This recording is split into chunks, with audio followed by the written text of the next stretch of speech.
Elizabethan Age denotes the period of Queen Elizabeth's reign, 1558 to 1603. It was, in many ways, an age of peace and prosperity.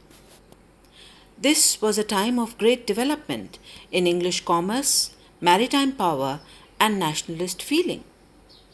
A number of historical events contributed to making England a powerful nation during this period. England made significant advances in the realm of navigation and exploration. Its most important accomplishment was the circumnavigation of the world by Sir Francis Drake between 1577 and 1580. England defeated the Spanish Armada in 1588 and emerged as a strong naval power. And by the turn of the century, England was at the forefront of international trade and the race of colonization. And by a series of economic laws, the poor were also put on the road to prosperity. The nation rallied round the throne as it had never done before. It was a glorious epoch in English history. All the time, the message of the ancient Greek and Latin classics was flowing freely into the country, which, coupled with the blessings of peace and prosperity and the enlightened patronage of the Queen, ushered in an unprecedented era of literary activity, particularly in the fields of drama, poetry, and criticism. The Renaissance, or the revival of learning in England, coincided with the reign of Elizabeth I.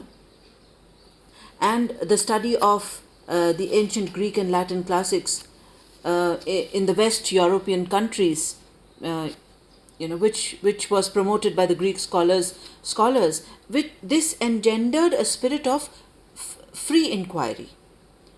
And we find that reason replaced faith, and there began a revived interest in life and its pleasures, in art, in literature, in science and philosophy. And this attitude is called humanism, that is, concern with affairs human instead of divine. And literature, we find, began to answer the call of life. The new reign also brought in religious changes. It gave a fillip to the Reformation movement and hastened the establishment of the Protestant Church.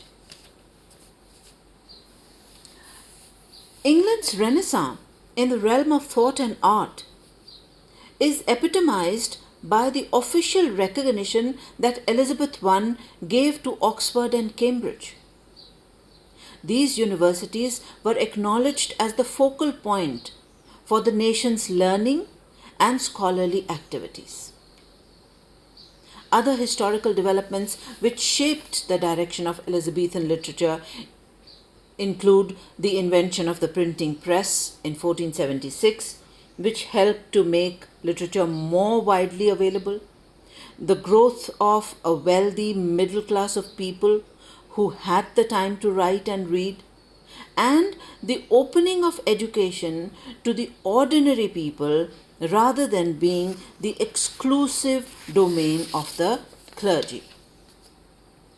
All these developments, coupled with the blessings of peace and prosperity and the interest that the Queen took in music, in arts, in the welfare of the people, the era gained stability, and we find that the arts flourished, and it became fashionable for the wealthy members of the court to support the arts.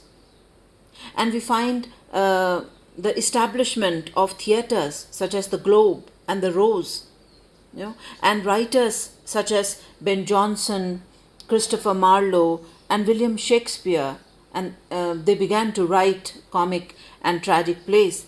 And the plays were performed at the time.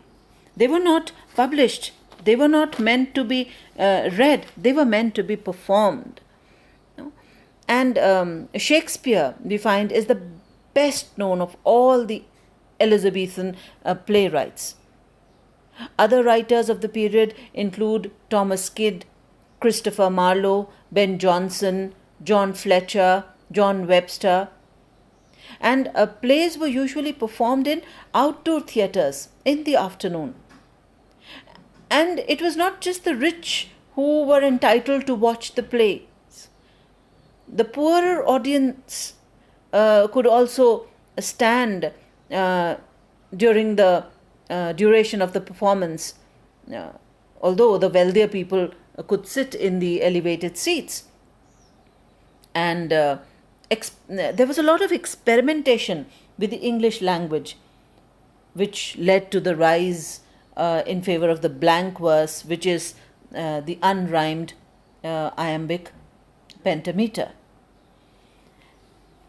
And so we find that it was chiefly the age of drama, and drama reached the highest stage of its development. Though poetry was equally popular, and we have Edmund Spenser, who rose as the chief figure among the poets of the age. Several kinds of verse forms were attempted in the age. The epic romance, the pastoral poetry, the verse tale, the elegy, the sonnet, the lyric, the satire. But we find that it is largely an age of sonnet, lyric, and satire. During this age, the poets availed themselves of all that the Greek and the Latin classics had to offer. But what is interesting is that the form of whatever it chose to write was largely its own. And this is important to bear in mind because in the 17th and 18th century, the writers would be more attracted by its form rather than its subject matter. Typically, we find that Elizabethan poetry was a very smooth kind of verse. And poets like Sidney and Spenser, they did wonders with the English language. It was changing quickly as it emerged into its modern form. They had managed to make English appear quite sophisticated, often by basing it on Latin and Greek models of verse. It had regular meter and rhythm and was often written in quite complicated forms. Spenser's epic poem, The Faerie Queene, it had a special stanza form invented for it, which is still called the Spenserian stanza. Another important development in the era was the publication of anthologies. Songs and Sonnets, the anthology written by Surrey and others, was published in 1557.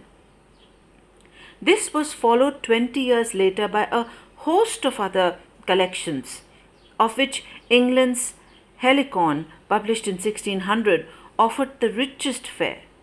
And we find writers like Sidney, Spenser, Drayton, Lodge, Greene, Peele, Shakespeare, and the poems included in these collections were largely songs, lyrics, and sonnets. And between 1593 and 1596, collections of sonnets were published separately by the authors themselves. And sonnet became the favorite form and was almost always used for love poetry at the time.